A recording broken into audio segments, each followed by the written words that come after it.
Trojan Sports Now. Hello and welcome to Trojan Sports Now. I'm Danielle Percival. And I'm Jonathan Sellers. Stick around as we bring you the latest news and scores from Troy Sports.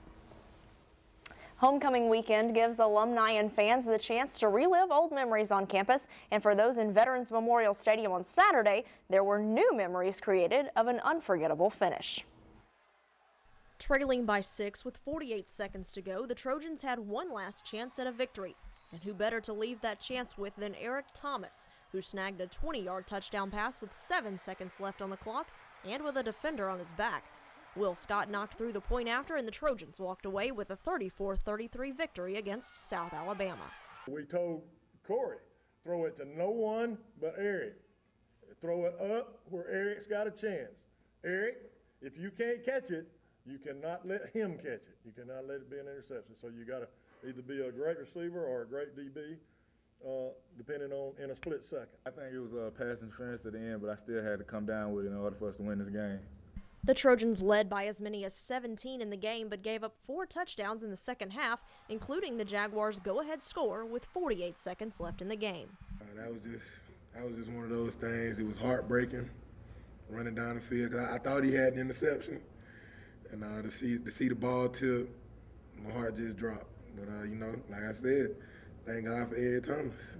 The Trojans' fast-paced, high-powered offense hasn't been as explosive recently with more long scoring drives, but the team knew they had what it took to get it done at the end. The coaches, they came to us after they went up with 48 seconds left, I think was the exact time, and they were just like, let's go down and do it, man. We've been waiting on one of these times. Our offense, we can score fast. And so I think it took us 41 seconds. Game-winning drives are something the Trojans practice often, and wide receiver Brian Holmes said the game situation against South Alabama was more favorable for Troy than the ones they are given in practice. I didn't have any doubts because we work that drill every week in practice, and sometimes we don't even have timeouts, and sometimes we have one in practice. We never have 3, so I didn't have a doubt in my mind that we couldn't get down there and score. Saturday's come-from-behind victory for the Trojan football team was certainly a team effort, but most of the team was giving credit to one individual. Thank God for Eric Thomas. That seemed to be the thought of most Trojan fans and players Saturday night after Eric Thomas caught a 20-yard touchdown pass with 7 seconds left to give Troy a 34-33 victory over South Alabama. By now, most everyone has seen the play, but quarterback Corey Robinson had a unique perspective on the outcome of his throw. I was laying on the ground. I had just got hit. So, they brought the house. So, they brought way more than we can block. So, it was catch, take 3 steps, and throw it to Eric. And, he did what he does best and goes up and makes a play. I think he was getting mugged over there a little bit, too. So, lucky for us, he came down with it, and we're going home happy. I saw the safety roll down, and I knew that he wasn't going to have much chance to throw the ball, so I knew once he got it, he just had to throw it up and let me go get it. Almost overlooked in it all was Thomas's other touchdown on Saturday, which was a record-setting grab. He became the Sun Belt Conference's all-time leader in touchdown receptions on a 62-yard pass from Deion Anthony in the second quarter. And for Thomas, his philosophy on every play is simple. For me personally, I just like whenever the ball's in the air, it's mine. So I don't care who around. It could be any corner or anyone else. It's mine. Sometimes it looks like he likes from the covering, so he can body up on them and lever off and make a play. And when you lever off, normally that guy's off balance and you can get your hands on the ball. Thomas was named the Sun Belt Conference's Offensive Player of the Week, finishing with 5 catches for 129 yards and 2 scores. He is also tied for tops in the country with 9 touchdowns this season and has the nation's longest streak with a touchdown catch in 7 consecutive games. It makes my job a lot easier, when you got a guy like that, in practice he makes all these one-handed catches. I think he does it with his eyes closed sometimes. So when you got guys like that, it makes a quarterback's job really easy. Well, Jonathan, it was certainly an exciting finish, a very unforgettable one, and I don't think it can be put much better than how Mark Wilson said it. Thank God for Eric Thomas. You're exactly right. And I remember at the beginning of the year when the Senior Bowl came out with their watch list, and Eric Thomas wasn't on there, and a lot of us Troy people were writing them on Twitter saying, what's up with that? And I think he proved why he deserves to be on there all season long. He's just one of the best receivers in the country. Us Troy fans recently got to see players like Jarrell Jernigan and see what he could do out there. He was really shifty and stuff, but Eric Thomas is going to catch the ball no matter where you throw it to him, and he's just such a big, powerful receiver. But that game, as you said, just an important victory. I think it's going to be like a momentum changer for the rest of the year, especially coming into this Georgia State game, which could put us over 500. I know you'll talk about that game later on, but just a big momentum changer kind of win. And I like the point that you brought out that could be a momentum shifter, because that's the type of game that can propel you to have that second half push and be able to really do something this season. You're exactly right. But now let's talk a little bit about what the rest of the world calls football. And after a 2-5 stretch, the soccer team badly needed to regroup and get back on the winning side of things. With Arkansas State coming into Troy, it was not an easy task, but the Trojans may have gotten just what they needed. Amy Austin has more. Troy soccer pulled out a tough win against Arkansas State on Thursday afternoon at the Troy Soccer Complex. The only goal scored the entire game put the Trojans on top and carried them to a conference victory. We really played very well in the first half, created a lot of chances against a very good team. The only goal was scored 8 minutes before the first half ended by Niecy Jennings, with the assist from Cecilia Thorngreen and Kirsten Rendell. Throughout the second half, the Trojans had to fight defensively to ensure the Lady Red Wolves did not score a goal. Fight through them fighting back in the game in the second half. I couldn't be more proud of the girls. They fought through a lot today, but they also showed a lot of quality, and that's something that they've been working for all year. So I'm glad they get to feel it in a result. Coach Chris Bentley discussed how the game appeared to be a defensive game according to the scoreline, but the teams generated plenty of opportunities that were failed attempts at a goal. I think we generated a lot of opportunities, especially in the first half. You see a lot of opportunities in on goal, and we just didn't finish. So it can look that way from a scoreline, but I think in the game I felt it was a little bit more of us not finishing some chances in the first half. Bentley feels that his team is creating opportunities to score, but the opportunities are not always successful. He feels that it is only a matter of time before these chances become goals. Abby created some chances today that just didn't work out for her, as an example. Cece had one off the crossbar. Some of those are popping up that it's difficult sometimes to generate those chances. Goals are hard to come by, they really are. But the fact that they're creating the chances, it's only a matter of time.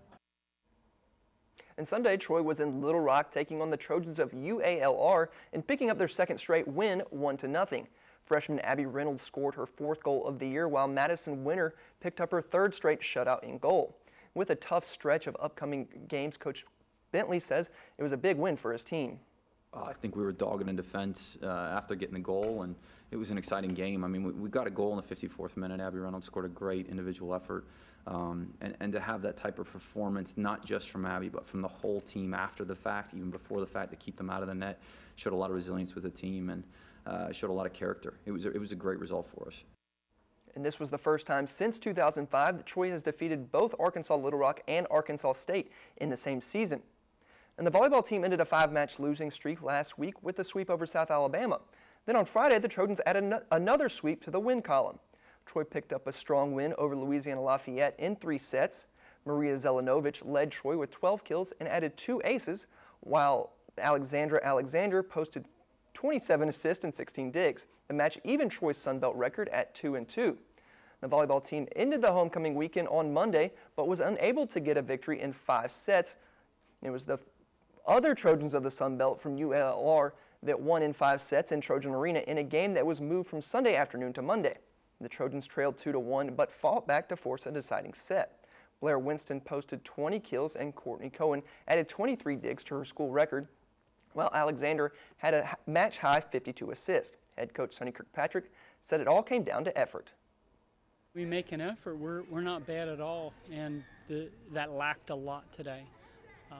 Really disappointed in the way we played at points. I thought we played really well at points, but it all comes down to effort. If we make the effort, we always have a shot to win, and we did not make that effort every play today. The cross-country team was on the road at the Greater Louisville Classic, competing in their largest meet of the season on Saturday. Senior Enoch Karui finished first for the men's team in 14th place overall with a time of 25 minutes and 57 seconds, one of his best times of late.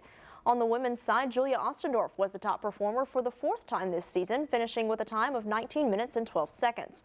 While the times might not have been as fast as the athletes expected, head coach Jeff Jenkins said he was pleased with his team's performance overall.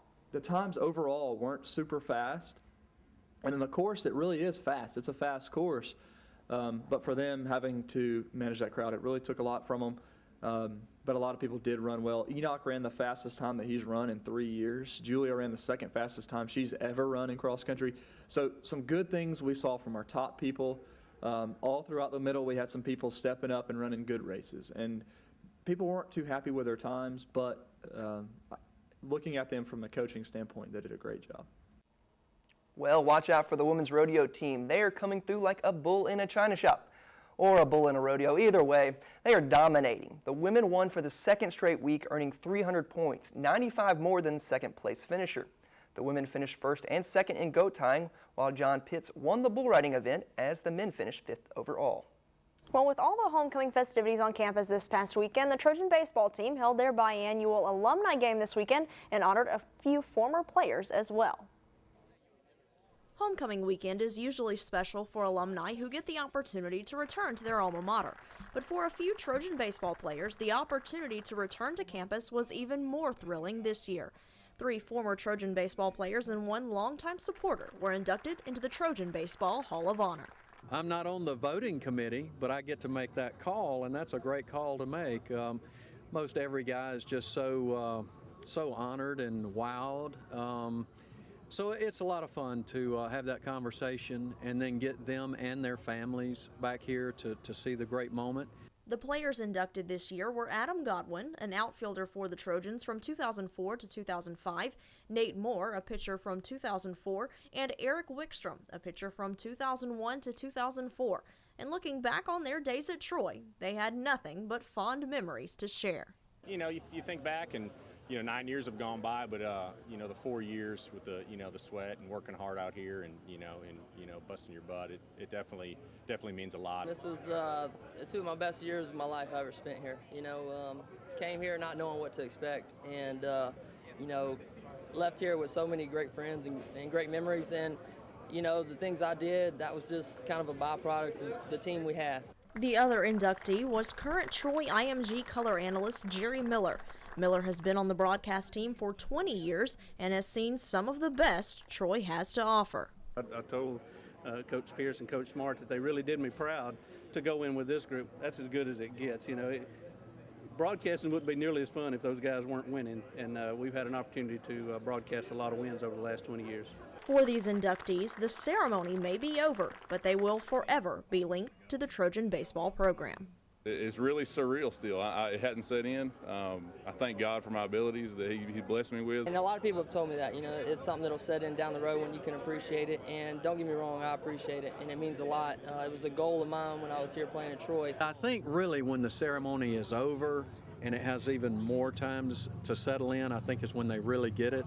But just watching them going from 18, 19, 20-year-olds who played to now young men that are still really just blown away by this whole thing. It's really fun for me. Both the men's and women's tennis teams competed at the Duckworth Family Fall Classic at Clemson over the weekend. The women had 1 doubles team advance to the finals of their draw, while in singles, Margot DeHaan advanced to the finals of the 6th flight before falling in the finals. For the men, Sammy Gorbel won the consolation draw of the 1st flight, while Mansingh Athari advanced to the finals of the 2nd flight. So to come on Trojan Sports Now, the football team is hitting the road again, and it hasn't been kind so far. But can they turn things around against Florida State? Well, first, let's take a look back at this highlights from this past weekend's homecoming thriller against South Alabama. Stick around for more Trojan Sports Now.